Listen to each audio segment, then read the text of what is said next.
Bonjour à tous et bienvenue dans Inspire Middle East. Je m'appelle Rebecca McLaughlin-Istam. Cette semaine, nous nous offrons une parenthèse musicale en célébrant le meilleur de la grande musique européenne, ici au cœur des Émirats Arabes Unis. Nous retrouverons l'Orchestre symphonique de Hambourg qui rend hommage à Beethoven 250 ans après sa naissance.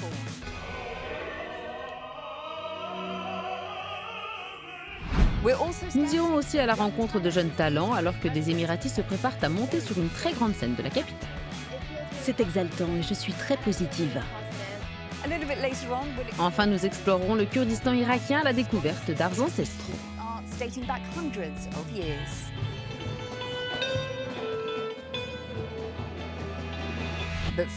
On commence avec l'Orchestre symphonique de Hambourg. Il ne s'est jamais produit aux Émirats Arabes Unis, alors nous avons voulu l'accueillir chaleureusement.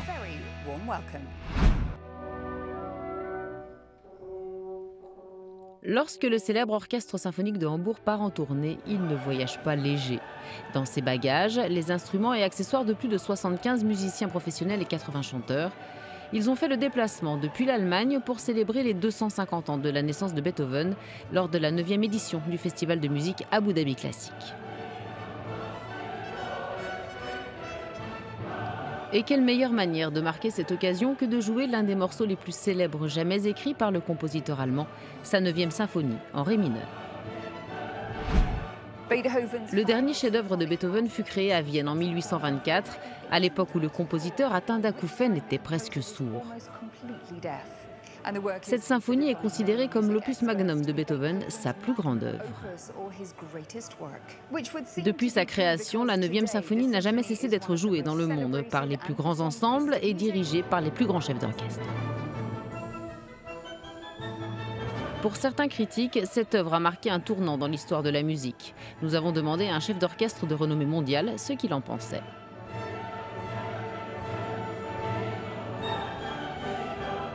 Sylvain Kamberling dirige l'Orchestre symphonique de Hambourg, créé en 1945. Le chef d'orchestre est connu pour son approche audacieuse et créative des productions. Sylvain, bienvenue dans Inspire Middle East. Merci. En tant que chef d'orchestre, avez-vous le droit d'avoir des compositeurs préférés? Et si oui, à quelle place classez-vous Beethoven? Quand je dirige des pièces spécifiques, je préfère dire que c'est ma pièce préférée, en fait. Ici, aujourd'hui, Beethoven sera mon compositeur préféré. Certains musicologues disent que cette pièce a marqué un tournant dans l'histoire musicale. Est-ce exact? Oui, c'est exact. D'abord, elle est beaucoup plus longue que toutes les autres symphonies.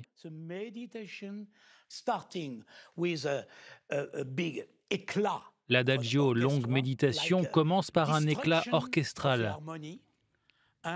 C'est comme une destruction de l'harmonie pour trouver la bonne mélodie. Une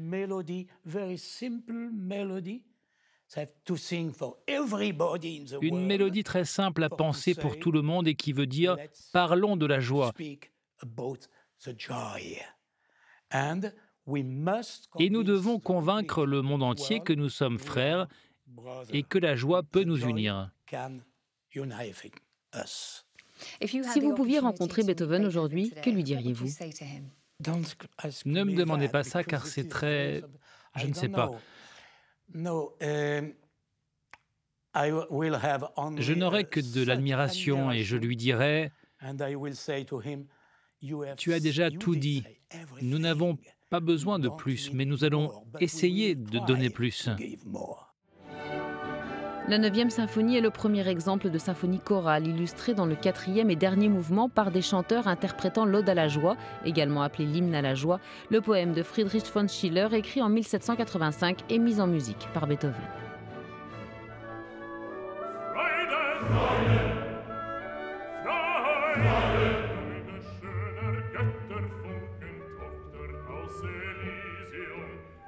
La pièce explore les thèmes de la tolérance, de la paix et de la fraternité, des thèmes qui résonnent encore aujourd'hui, explique le ténor américain Robert Dean Smith. Il a débuté sa carrière il y a plus de 30 ans. C'était la première fois qu'il se produisait au Moyen-Orient avec l'EuropaChor Academy, fondée en 1997, en vue d'inspirer à travers ses performances une renaissance des riches traditions chorales de l'Allemagne. C'est vraiment merveilleux de chanter ça. C'est tellement inspirant. Cela procure non seulement une grande joie, mais aussi un sentiment de bien-être. La qualité de la musique est la raison pour laquelle tant de gens la connaissent et la reconnaissent parce qu'elle leur parle. Elle déclenche une émotion à l'intérieur. La présence de l'Orchestre symphonique de Hambourg à Abu Dhabi a non seulement ravi les amateurs de musique classique dans l'Émirat, mais a également inspiré les jeunes de la capitale.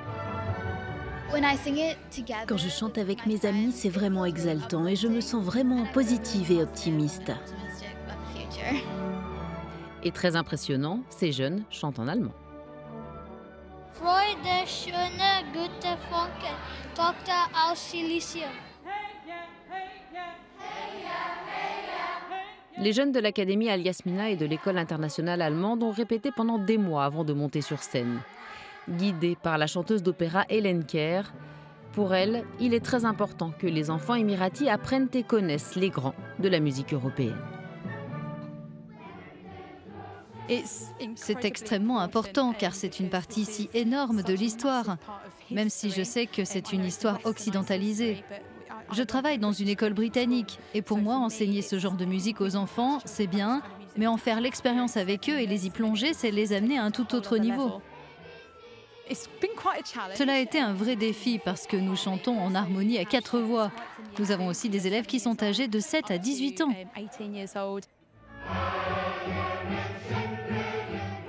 Les centaines d'heures de répétition semblent avoir porté leurs fruits pour ces petits nouveaux fans de Beethoven.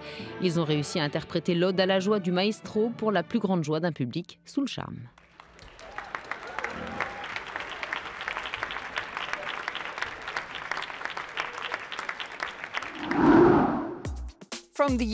Direction à présent le Kurdistan irakien, un territoire qui abrite depuis des siècles de nombreux philosophes, musiciens et artistes. Rosie Liz Thompson aborde le réveil culturel des villes de la région.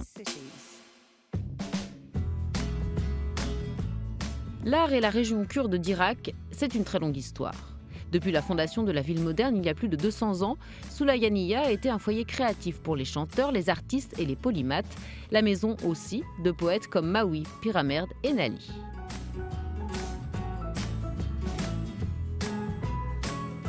Aujourd'hui, la ville transforme une usine de tabac abandonnée de 60 000 m² en un centre culturel où les jeunes artistes peuvent se réunir pour créer.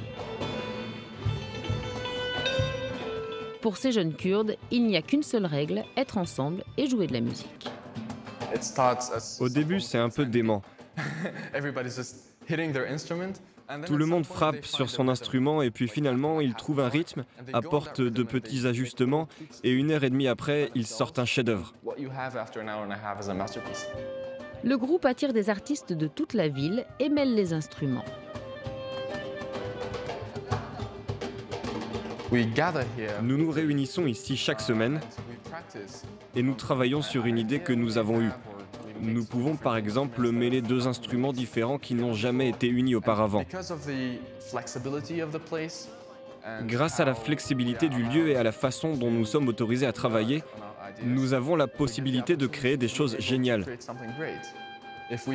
Si nous n'avions pas d'espace comme celui-ci, ce serait très difficile.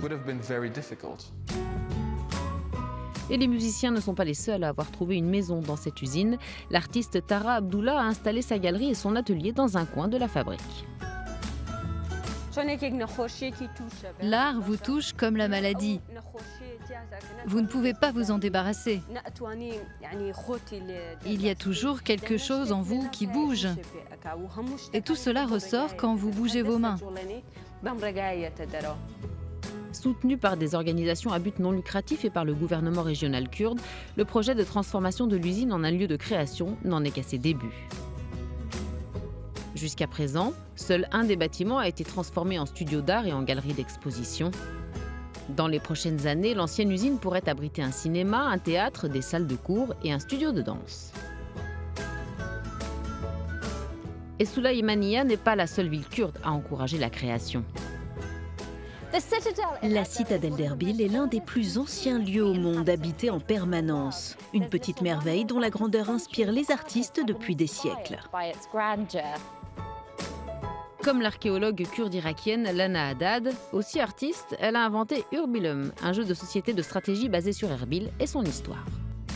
Les règles, 2 joueurs se battent pour acquérir pouvoir et influence comme le faisaient les anciens rois assyriens, Ashurbanipal et Sennacherib.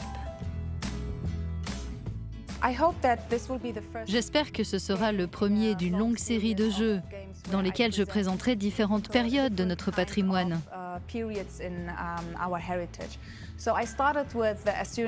J'ai commencé avec l'Empire assyrien, car c'est l'une des époques les plus riches dans l'histoire humaine, et que nous avons beaucoup d'objets qui s'y rapportent.